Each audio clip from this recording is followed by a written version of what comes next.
Bonjour à tous, c'est Romain, vous êtes sur Job Teaser et vous regardez The Big Talk. Alors c'est quoi un chef de produit maroquinerie? Vous allez avoir la réponse aujourd'hui. Et pour répondre à cette question, j'accueille Alice. Elle est chef de produit maroquinerie au sein de la maison Chloé. Salut Alice, Bonjour Romain, comment vas-tu? ça va et toi? Ça va super bien, je suis ravi de t'accueillir là. Je suis ravi que tu viennes répondre à cette question. Et pour démarrer cette émission, j'ai un petit challenge pour toi. Est-ce que tu peux Allez. me pitcher ce job de chef de produit maroquinerie? C'est quoi être chef de produit, chef de produit maroquinerie chez Chloé? Alors, être chef de produit maroquinerie chez Chloé, c'est d'abord travailler dans la maison Chloé. Ouais, C'est une maison de luxe qui a été créée en 1952 par Gabi à Lyon. ok. C'est vraiment, elle a été faite pour les femmes. On fait des produits de prêt-à-porter, accessoires, maroquinerie essentiellement. Et du coup, on vend ces produits sur le marché. Et moi, je travaille plus spécifiquement dans l'équipe Collection Merchandising. Ok. Encore plus spécifiquement dans la team maroquinerie. On est 9 personnes. Il y a un pôle qui s'occupe plus des analyses. Voilà, nous, on appelle ça sales merchandising. Et il y a des chefs de produits qui sont sur la partie petite maroquinerie et moi plus spécifiquement sur la partie leather goods, donc c'est que les sacs. On est 4. Je réfère à une chef de groupe. On est 2 chefs de produits et on est aussi, on collabore avec une stagiaire. Ok, et ton rôle pitché comme ça, c'est quoi? Alors moi, je définis le rôle de chef de produit qui est très spécifique à toutes les maisons, toutes les entreprises. Ça peut Ok. vraiment être varié. En tout cas, chez Chloé, c'est d'être ambassadeur produit. Donc de super bien le connaître, de le suivre de sa création jusqu'à sa mise en vente. Mais c'est aussi d'être un rôle de chef d'orchestre avec plusieurs équipes, que ce soit des designers, une équipe qualité, une équipe industrialisation. De savoir coordonner un peu tout ça. Ok, au quotidien, c'est quoi tes missions clés du coup? Alors, c'est vraiment piloter toute cette création, Ok. surtout à travers des outils. Ça peut être des outils visuels, un PowerPoint pour présenter des visuels de notre collection, à quoi elle va ressembler, etc. C'est aussi des outils un peu plus Excel, donc créer un référentiel, créer des codes qui vont suivre le produit aussi et l'accompagner jusqu'au bout. Ça va être aussi faire des fichiers prix, etc. Ça va être aussi piloter la définition de l'offre, donc vraiment qu'est-ce qu'on veut dans notre offre. Aujourd'hui, c'est plus un sac à dos, demain, ça sera plus un tote. Donc ça va être plusieurs réflexions là-dessus. Aussi savoir comment on se place par rapport à nos concurrents, comment on Ouais. va se positionner au niveau du prix. Toute une analyse effectivement de marché, une analyse un peu concurrentielle, des benchmarks, c'est C'est ça le ça. mot-clé. C'est ça, j'allais te dire aussi que c'était une des missions principales, c'est Ouais. d'être vraiment toujours au courant des tendances, de ce que font les concurrents, vers où on veut aller, mais tout ça en suivant vraiment la stratégie Mm. et les codes de la maison. C'est toujours important de les avoir en tête et de pouvoir les suivre tout au long de la création des collections. Ok. Et le dernier, c'est vraiment aussi un peu dans le rôle de chef d'orchestre, de pouvoir, de participer avec plein d'interlocuteurs. Ça peut être, je le disais aussi, des designers, de pouvoir collaborer avec eux, de suivre ensuite la qualité du produit, de pouvoir aussi présenter devant des commerciaux notre collection. Ouais. Donc, de savoir aussi s'adresser à plusieurs collaborateurs. C'est ce que tu disais, être l'ambassadrice du produit. Donc, c'est aussi être la référente du produit, savoir répondre aux questions sur le produit et tout ça. Et puis, ce qu'il faut rappeler, c'est qu'en fait, c'est pas toi forcément qui crée le produit. Non, alors non, non, je le disais, on ne crée pas le produit, on est vraiment un maillon de cette chaîne créative, Ok. mais aussi on a des demandes plus de marché. Ouais. On peut nous dire au Japon, on a besoin d'un tote à ce prix-là, ou alors aller peut-être explorer plus cette matière première. Trop Donc bien. on ne le crée pas, on collabore pour le créer. Et tu parlais de concurrence tout à l'heure. Est-ce que, parce qu'évidemment, il y a la concurrence en France, mais il y a la concurrence à l'étranger aussi, ça t'amène à voyager un petit peu? Je Alors, veux tout savoir. pas forcément pour la concurrence, mais les produits de maroquinerie, Chloé, sont faits principalement en Italie. Ouais. Donc, on a aussi un atelier en Italie, donc je suis amenée à y aller. On a aussi pas mal de fournisseurs de cuir qui sont là-bas. Oui, ça peut faire partie d'une de mes missions, c'est aussi de voyager et d'aller voir ses collaborateurs. Alors, c'est quoi les enjeux qui régissent ton métier au quotidien? Qu'est-ce qui te tiraille? Quelles sont les contraintes? Je veux tout savoir. Je pense que le premier, c'est vraiment le timing. Ok. On est hyper sollicité pour que les produits arrivent à temps en boutique, mais du coup, on travaille aussi beaucoup en amont pour que les produits soient prêts pour le défilé, que ce soit prêts pour les showrooms. On a 4 collections par an, donc c'est quand même un rythme effréné, Ouais, on peut le dire. effectivement. Et en plus, on travaille aussi des fois sur des capsules, voilà, souvent pour Noël, on a une capsule C'est festive. quoi? C'est des collections Un peu à part. C'est ouais, des collections dans les collections. temporaires Ouais, finalement. exactement. Ok. Qui sont pour des timings un peu spécifiques. Donc ça, vraiment, voilà, avoir un rythme assez soutenu, c'est un des gros enjeux du métier de chef de produit, Ouais. en tout cas dans la mode et chez Chloé. Comme ça, tu dirais que tu travailles sur combien de produits à peu près, là, comme ça? Tu saurais pas dire? Non, c'est assez conséquent. Après, dans nos collections, on a des permanents, donc Ouais. des produits qui existent, qui sont là tout le temps. Et on a des produits un peu saisonniers. Ça dépend des saisons, ça dépend aussi de ce qu'on veut faire. Après, même sur les permanents, il y a du travail. On doit savoir, par exemple, est-ce qu'on doit les augmenter? Justement, est-ce qu'ils performent encore assez pour pouvoir les garder dans la collection? Donc ça, c'est des questions qui sont toujours. Et je dirais, on a à peu près 300 références par collection. Ok, cool. Deuxième enjeu de ton métier. Qu'est-ce qui régit ton métier au quotidien? Alors, le deuxième enjeu, c'est le prix. Ouais, On forcément. est dans une période En ce moment, très challengeante c'est là-dessus. c'est compliqué. Donc, le prix du produit fini, certes, donc être au bon positionnement, que le prix reflète et la qualité du produit et les directives aussi stratégiques de la maison et versus des concurrents. Donc ça, Ouais. c'est le travail de veille, etc. Mais aussi le prix des matières premières, de nos fabricants. Donc on sait aujourd'hui, voilà, beaucoup de choses ont augmenté. Il faut veiller au grain et aussi assumer les conséquences et garder la qualité Chloé qui est très chère à nos yeux. Et puis un troisième enjeu aussi, je crois, sur lequel vous travaillez beaucoup, c'est évidemment un terme qu'on entend partout et évidemment qui est au cœur des préoccupations, c'est la sustainability. Exact. Sustainability. Ouais, exactement. C'est un des enjeux essentiels aujourd'hui pour tout le monde, je pense, mais surtout pour la maison Chloé. On est la première maison de luxe française à être certifiée B Corp, donc c'est une Ok. certification très exigeante qui a demandé beaucoup d'efforts collectifs pour y arriver.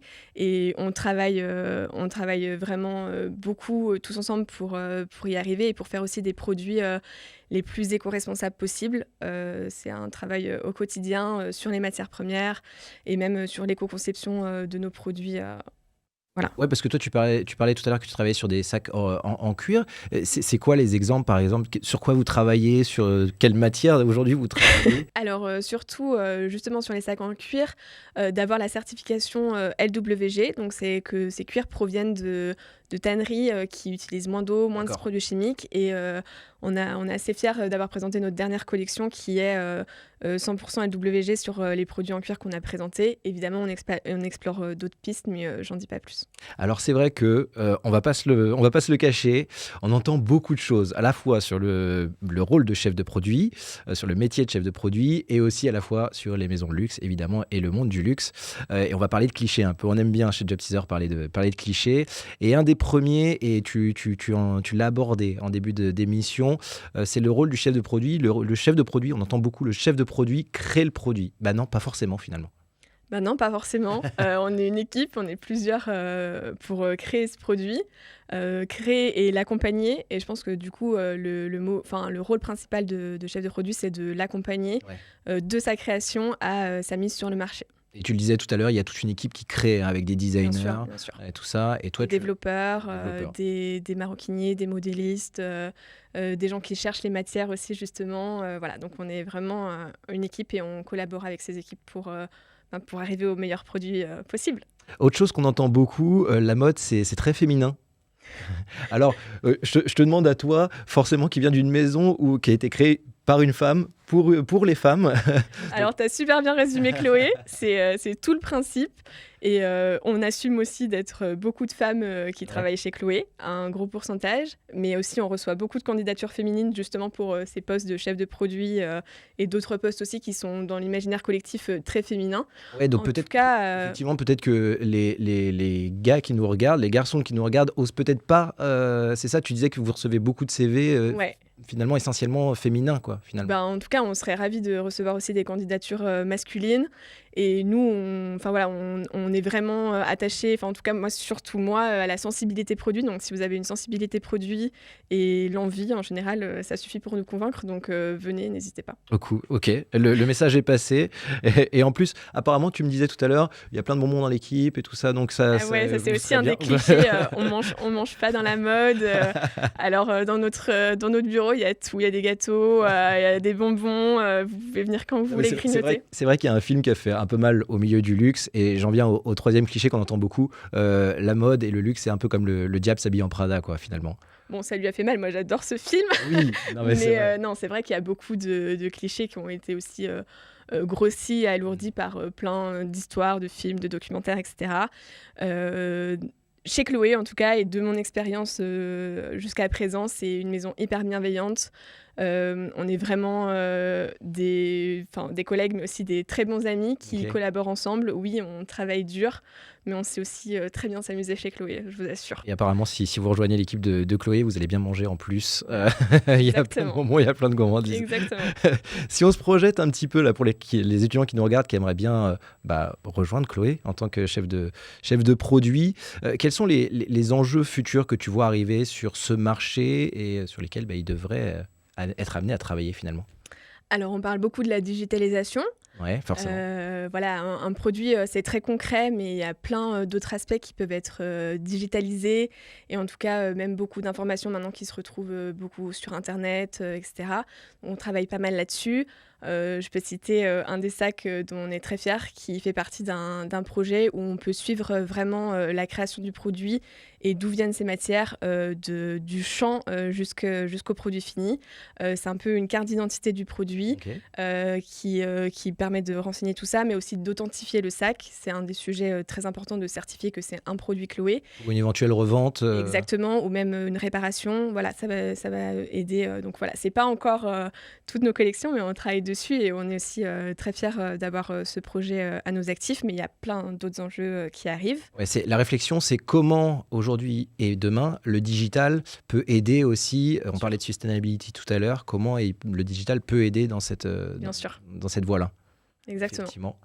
Autre chose, on Oui, parlait de bien sûr. digital, Ouais. évidemment, aujourd'hui, on parle beaucoup de digitalisation il y a même encore plus de NFT et tout ça, Réalité de réalité virtuelle. virtuelle. Et toi, je sais que tu es hyper attaché aux produits physiques, Oui.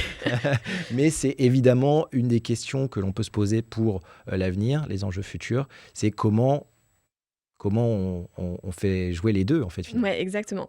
Et le produit physique, pour moi, reste majeur et hyper important. Voilà, il y a certains sujets sur les NFT, la réalité virtuelle, etc. Bon, moi, je travaille pas du tout là-dessus, mais en tout cas, je sais aussi que ça peut servir à faire connaître le savoir-faire de maroquinier, à mettre aussi en avant plein de codes de maison, plein de codes du luxe, même si pour moi, le produit reste au cœur de cet enjeu et même des maisons, enfin voilà, de la réalité. Est-ce que tu as un autre enjeu là qui te viendrait en tête? Je pense que c'est un enjeu qu'on a déjà cité, c'est la Ouais. sustainability. Évidemment, on fait déjà beaucoup actuellement et on a vraiment un long chemin à parcourir. Je pense qu'on peut vraiment pas passer au travers puisque ça reste dans les esprits et surtout, on peut toujours faire mieux.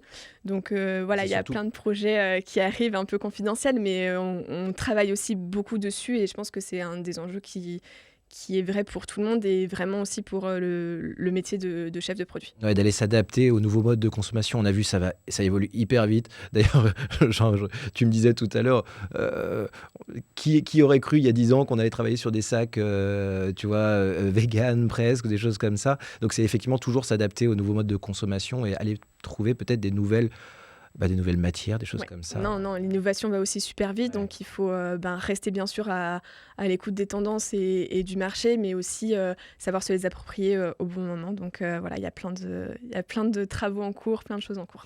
Pour faire ce job de chef de produit maroquinerie, quels skills il faut avoir et quel parcours tu conseillerais?